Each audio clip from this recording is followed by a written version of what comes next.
Kool Out is something different now than it was when I started it. Movements come in ebbs and flows. Traveling and weed. Life will take you somewhere, you know, if you just let life take you places. So I'd say, man, you don't have to impress nobody, man. Just smoke what you want to smoke. Fat joints, in Tennessee, we call them, like if it's really fat, we call them hog legs.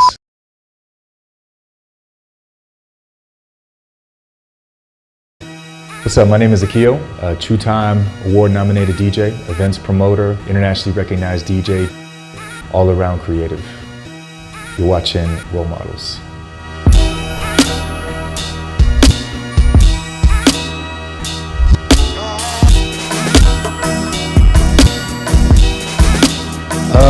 Okay, man, for me, learning how to roll, it took a long time. It wasn't, I mean, I could roll when I was young, but you have to remember, man, I grew up in America, so we don't really come from like a rolling culture so much as a lot of people use like bongs and glass pipes. We call them bowls, you know what I'm saying? So I went through like most of my early life smoking out of those. It wasn't until I moved to Amsterdam when I was like 24, 25, and that's where it's really much more of a rolling culture. People don't mess with bongs or glass pipes or anything like that. Everybody rolls joints. So it was at that point that I really started like perfect. I mean, I could roll before, you know what I'm saying? It just, I wasn't rolling nice, you know what I'm saying? Like, yeah, so it's when I got to Amsterdam, yeah, then everybody was rolling joints, nobody was smoking like the bongs anymore. So I was like, all right, cool, let me perfect my rolling. How did I end up in South Africa? That, you know, it's one of those situations where like life will take you somewhere. You know, if you just let life take you places, you'll end up in places you never dreamed of. It was never like a goal of mine to live in South Africa or Africa growing up. I never envisioned that, you know what I'm saying? But when I finished school, my master's degree, I was DJing. I was like that student DJ throughout school the whole time. So when I finished, I got a job with the International Criminal Court in the Netherlands, and I wasn't DJing. That was like the first time in like 4 years that I just wasn't DJing at all. And the job was cool, but like I was kind of like low-key really unhappy because I didn't have that music side, you know? So I got together with a couple friends of mine who were trying to do some other stuff. So we started this nonprofit organization that combined like music and development. And we got in touch with somebody at Bush Radio in Cape Town. So we put together this project that was like hip hop and youth development. So I was like, all right, cool. Now I can kind of use my degree and stay involved with music. And because Cape Town kind of ended up as like the point of contact, I ended up moving down here. And then now it's like 11 years later. What's in your smoking arsenal? All right, cool. In my smoking arsenal, I try and keep it relatively simple because I travel a lot, you know?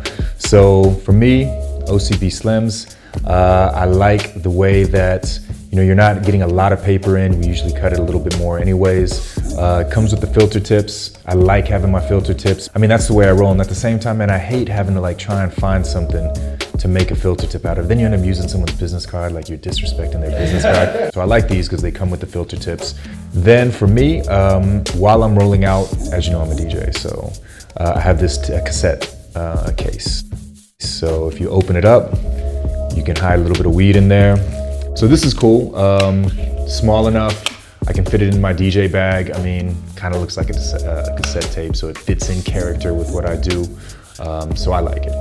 These are the rolls. This is gonna be my first time using these. I'm excited about this. Shout out to the rolls. And of course, you gotta have your lighter.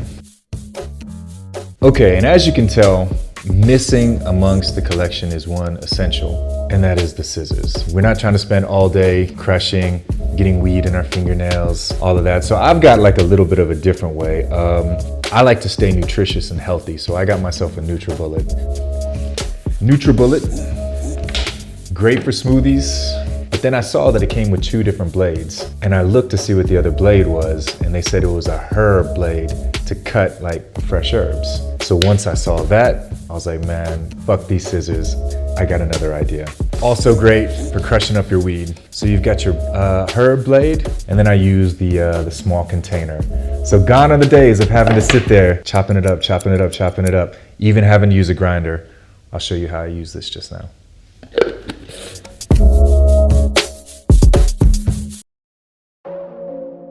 Yeah, for me, Kool Out is like, it's evolved, you know, like Kool Out is something different now than it was when I started it. I think this is the 11th year for Kool Out. Let me even just break it down from the way that we look at doing business in general. Cannot erase it. You gotta face it. There's multiple models, you know, there's looking at what's hot and then trying to cut into the market share. And then there's also looking at what's you think is hot, but what's missing. And for me, I moved to Cape Town, it was 2007. And you know, movements come in ebbs and flows. And Cape Town has a history of like being, you know, the birthplace of hip hop in South Africa and has a rich history. When I got there, it was like a downtime. It was just after Ray Kola and Hama. They had just had a run with like the lounge and an event called Boogie Down Nights. So I had just missed that era. So when I got there was really nothing going on like what we considered like the real hip hop scene. At this point I was doing these youth development projects out there and I was like, man, I was really trying to DJ, you know? And I found this place called The Waiting Room. But at the time, man, they weren't doing any hip hop. Hip hop was like taboo on Long Street now. So I went there to try and get a place a night to play. So I went there and they told us, they're like, yo man, we don't do hip hop. So like, all right, can you put together a mix of what you want the night to be? So I went home, put a mix. It was all like instrumental stuff, like a lot of Ninth Wonder instrumentals, like Nicolay, like a bunch of that stuff, you know, like there was a little bit of hip hop, but it was like not much hip hop, you know, and I gave them the mix and they listened to it and they're like, okay, cool, this is cool. We can do this. So like, cool, we'll give you the first Wednesday of every month. So I was like, all right, dope, cool. We're gonna create an open mic. We're gonna have a live performance and we're gonna make it free. So we made it free. We went in there, we completely like, they call it the bait and switch, you know, you bait them with one thing and then you switch it on them in the end. So we made it a straight up hip hop night. And I remember the first one was a bit slow. Second one started to build up and by the third one, man, it was popping, you know? By the end of the first year, man, it was crazy. Like we were killing it. We had huge nights, but at this point, man, the goose was out the bag, man. Everybody knew that it was a hip hop night and the powers that be were getting a little bit antsy about, we had changed the demographic, you know what I'm saying? So they were getting a little bit nervous. So they called me in for a meeting. They're like, yo, hey man, it's getting a bit rowdy up in there. People are like tagging on the bathrooms and stuff like that. And we're like, man, that ain't got nothing to do with us. So they made up a whole bunch of excuses. So they wanted to move us to a different venue that they owned. But we knew the real reason. So in the end, they were like, okay, you can stay, but you have to pay for any damage. So they told me this and I'm like, all right, cool. I went to go talk to the team. So we talked about it and I was like, man, you know what? We're not gonna give in to any of the demands. So we went back there and I'm like, we're not accepting any of it, but we want to stay at this venue. So the guy was like, all right, shit. All right, cool, we give in to everything. Because at the end of the day, man, our Wednesday was making more than their Fridays and Saturdays. Every Wednesday that we did it, it was just packed, you know what I'm saying? Man, I look back on it at that time in my life where I think about like how hip hop was like, how important and how impactful it was in my life, but how little money I was making. But at the same time, how much I loved it, man. Part of me wishes I could go back to that. But that's kind of how Kool Out started. And then eventually, man, we got to a point where we got over Cape Town. Cape Town just wasn't a space for us to succeed. We couldn't get sponsors. We started doing internationals. We eventually moved to Joburg and we kind of turned it into like more of a experiential type of event. We started getting involved with corporate sponsors. You know, we'd come up with ideas and it became more of like a creative outlet for me in a sense. So that's where we're at now with Kool Out. You got to face it. Always been lifted. Nigga, I'm gifted. Out in the booth. Oh shit. Hi everybody. I would always say, man, I'm a sativa guy. So, you know where I really started learning about weed was in Amsterdam, you know? I felt like I was pretty clued up on weed, but then I moved to Amsterdam and I'd saved up like a lot of money to go to school there. But I went there in my first semester, man, I was wildin', spent all my money for the whole year. And that was even with me DJing. So the second semester, man, I had to get a JOB on top of the DJing that I was already doing. So I managed to hustle a job at a coffee shop. That's where I was already learning more about it, but that's when I really kind of understood all the different types of strains and stuff like that. So, you know, at that point, man, the sativa was more kind of the direction I was going because I liked the feeling of being more awake. The indicas, you know, were bringing me down. And also in Amsterdam, shit is so strong, you know, so you really got to be careful with what you're doing, you know. So a heavy indica will knock you out for the night, you know. So, you know, I kind of learned a lot from that. So for me, some of the Cannabis Cup winners like the Amnesia Haze is really dope. In Amsterdam, Amnesia is like my favorite coffee shop. Put a needle on a regulate. Put a needle on a regulate. Put a needle on a regulate. Flex. Start the car up, then I stack my dollar, then I thank the father like flex. I can't talk, I don't walk, I got a flight to cash like flex. Perfect timing, Rolex. Man, traveling and weed can be like a harrowing experience because you never know, man. Things vary from country to country, and laws and like how you can score it, you know. And then also it depends, man. Like let's say you're in like Spain, for example. Spain is like a hash culture, you know? They're not as much weed as they are hash, so now you're getting the hash instead.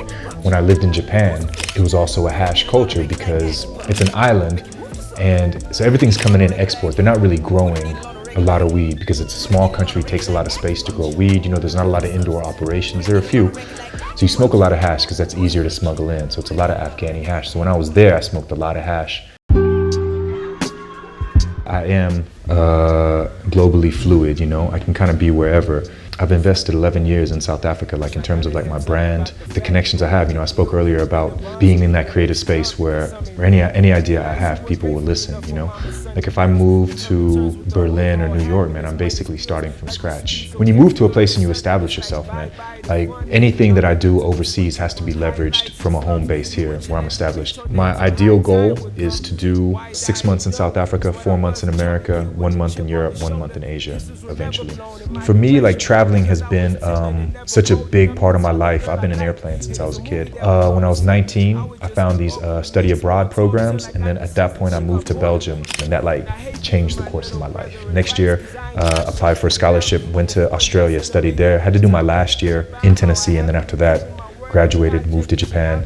After I moved to Japan, moved to Spain for a bit. After that, moved to Amsterdam, and then I came here. So my whole life has been like traveling, you know, like I really feel like that's kind of made me who I am in a sense that like, you can throw me anywhere and I'll figure it out. If that man know that he a token, and if so, would he say it in the open? Doesn't matter whether you're in suburbia or township living. Either way, it's still gonna dawn on you how shit is instead of. So a lot of people have their own preferences. The fat joints in Tennessee, we call them, like if it's really fat, we call them hog legs, or the skinnier ones. I like the skinnier ones. Never had a lot of money, so I didn't want to waste weed, you know? And I felt like the 5th, 6th, 7th, 8th hit, there's a point of diminishing returns, as we call it in economics, you know what I'm saying? Like, and yeah, so I prefer them like a little bit, yeah, thinner, you know? It just makes sense, man. Like I look at it from the way that they're, having lived in the Netherlands and seeing what it does there, and then what it's doing in the US, you know? And when I look at like the alcohol and weed, like, you know, a dichotomy, a lot of people put that together, you know? And you can say consistently that alcohol is worse, you know what I'm saying? It's just a matter of time before it gets decriminalized. And also if you look at what it does in terms of taxes, like why not tax something that's already existing? You eliminate the crime element out of it. And also at the same time, man, South Africa needs that revenue, man. Like, you know how much money we make off of like alcohol, taxing alcohol, you know what I'm saying? Like it just makes more sense, man. I fully support it. Man, you don't have to impress anybody, you know what I'm saying? Like for me, when there's a blunt going around, I'll take 1 or 2 hits, and then when it'll come back around, I'm like, man, I'm good. Some people feel the pressure, like, yo, man, I don't want people to think that I'm a lightweight, you know what I'm saying? And then the next thing you know, man, they just fucked, you know what I'm saying? So I'd say, man, you don't have to impress nobody, man. Just smoke what you want to smoke. I can tell you, man, like I've conditioned myself on a discipline thing, because like if you want to be like ambitious and stuff like that and you smoke weed, you have to control your weed smoking, you know? I would say another thing with weed is like being in the hip hop space, man. I compare it with like weed to like what golf is for like middle-aged white people. You know what I'm saying? It's like, there's so many people that like I've connected with over smoking a blunt together. You know what I'm saying?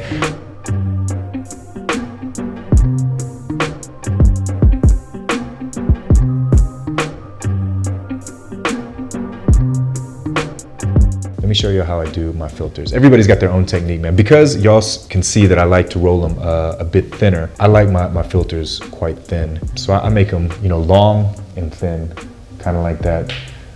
So it gives me like a nice base where you can, when you're holding it, when you're smoking it, you're able to hold the entire filter so it doesn't mess with the structural integrity. I'm gonna use the rolls. I kind of peeped them, which I think they kind of look similar to the ones that I do. Okay, a bit longer, but also quite thin, man. This will be interesting. Yeah, but I like the length, man, because again, you can hold it. It's important to be able to hold. It's cool, you know, I had to figure out which side to put it in because it wasn't completely clear. And I even looked on here. I don't know if they say, maybe they do. Ah, they do, yeah. Yeah, that's cool. Okay, a couple things, man. Coming up, we got the Bad and Yellow tour, which is like my European tour. It's gonna be mid-July to end of August. And then I'm working on a few things for myself. Like after being in this industry 11 years, working with a lot of different partners and stuff like that. So I'm launching like my own series of events. Like I'll tell you, that's something that I've just considered doing like in the last 2 years, and that's focusing on my own brand. Like, yeah, that's what I'm doing, man. I'm launching my own event series, a lot more content. I'm building like a team around me, you know, as well, that's supporting like my shit as well, which is like, no, man, if you want to make it, you need a strong team. So my mom's got a problem with the rap thing. My pop's feeling guilty because he sang, man.